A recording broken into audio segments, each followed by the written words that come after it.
Let me ask you a question that sounds ridiculous until you think about it. What does securing a two-bedroom homestead in the suburbs have in common with commanding the Grande Armée across the fields of Europe? The answer is everything, provided you're not thinking about cannons and cavalry charges, but about the fundamental principles of defense. Napoleon Bonaparte, love him or hate him, was a master of doing more with less, of shattering conventional wisdom, and of designing systems that were adaptive, resilient, and psychologically devastating to his opponents. While everyone else was building taller walls and buying bigger locks, he was reinventing the very idea of what defense could be. Today we're not buying gadgets, we're going to war college. We're stealing the three core gadgets, really, tactical innovations, that made Napoleon's army a nightmare to confront, and we're adapting them into a complete home defense strategy that operates not on your shelf, but in your mind and in your daily habits. First, let's dismantle a huge myth. True defense is not static. A wall is static. A locked door is static. They wait to be tested. Napoleon's first and greatest gadget was mobility. He pioneered the use of highly mobile, horse-drawn artillery called the flying battery. These guns could redeploy at a gallop, showing up where the enemy least expected, firing a devastating volley and vanishing before a counterattack could be organized. The principle is the mobile reserve. In your home defense plan, this translates to one critical idea. Your response should not be anchored to one location. If all your plans, all your tools, all your hopes are locked in a safe in the bedroom, you have already lost the initiative. The mobile reserve is you. It's your awareness, your ability to move through your own home with purpose, and a small, critical toolkit that stays with you. This isn't a full arsenal, it's a flashlight, a phone, a compact, lawful deterrent. Your flying battery is your capacity to assess, to reposition, and to respond from an unexpected angle, like appearing at a side window when a threat is focused on the front door, or using an interior connecting door to flank your own hallway. The gadget is your own trained mobility, and the decision to never be a static, predictable target in your own home. All right, a riddle to fire up your strategic neurons. I am not a soldier, but I form a line. I am not a cannon, but I project force. I am deployed not to destroy, but to observe and report. My greatest victory is convincing the enemy to never attack at all. What am I? If you're thinking about a network of sensors, you're getting warm, but think bigger. We'll unveil the answer in a moment. Napoleon's second world-changing gadget was the concept of mass. At the Battle of Austerlitz, he didn't sprinkle his cannons around. He concentrated them into a Grande Batterie, a massive, overwhelming concentration of firepower that would smash a single critical point in the enemy line. The modern home defense mistake is the opposite. We sprinkle little sensors and gadgets on every door and window, creating a thin, easily bypassed layer. The Napoleonic principle of mass is about overwhelming concentration of awareness and deterrent power on your home's most critical vulnerability. For most homes, this isn't the fancy front door with the deadbolt.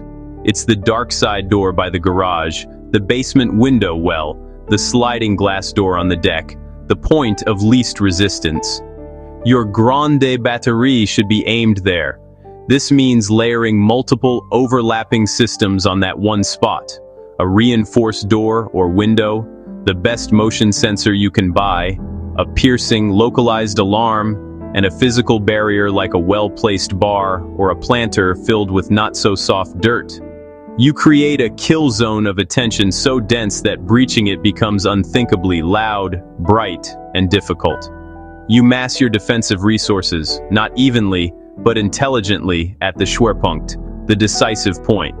This forces any threat to confront your strongest layer first, buying you maximum time and generating maximum noise. Now, let's talk about the third gadget, which is where it all comes together, the mixed order. Old-school armies stood in rigid, neat lines. Napoleon's troops fought in a combined formation of skirmishers, line infantry, and reserves, a flexible, adaptable mixture that could respond to any situation.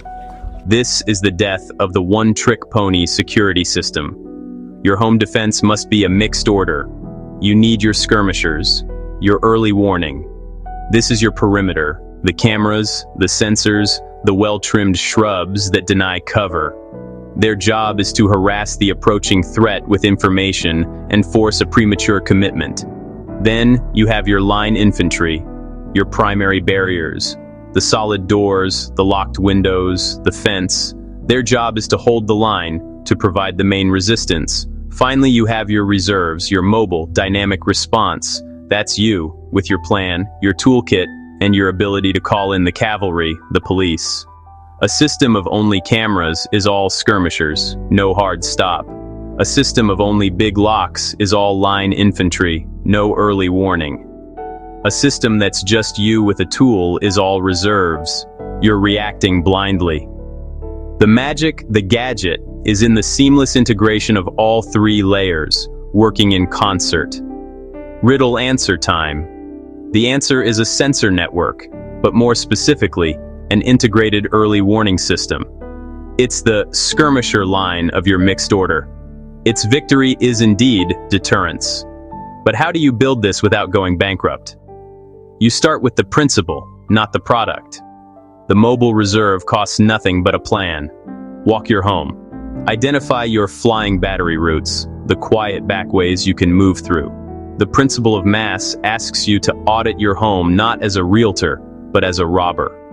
Find that one weak spot and start hardening it first. The mixed order asks you to audit your current measures. Do you have only one layer? Then you have a linear defense, and linear defenses are made to be broken. Let's get practical with a Napoleonic twist.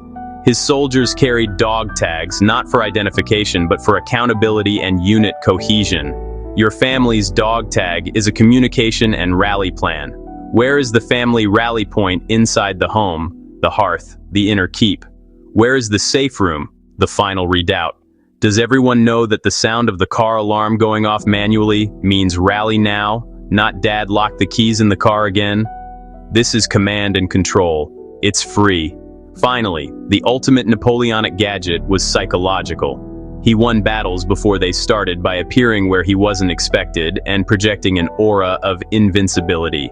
Your home can do the same. A sign that says, "Trespassers will be shot," is a cliche that projects fear. A well-kept property, with visible but subtle signs of systematic care, neatly installed lighting, robust hardware, a beware of dogs sign next to a visible large water bowl, projects capability and readiness. It suggests a mind behind the property, not just a collection of stuff to be taken. It makes your home look like a professional challenge, not an easy target.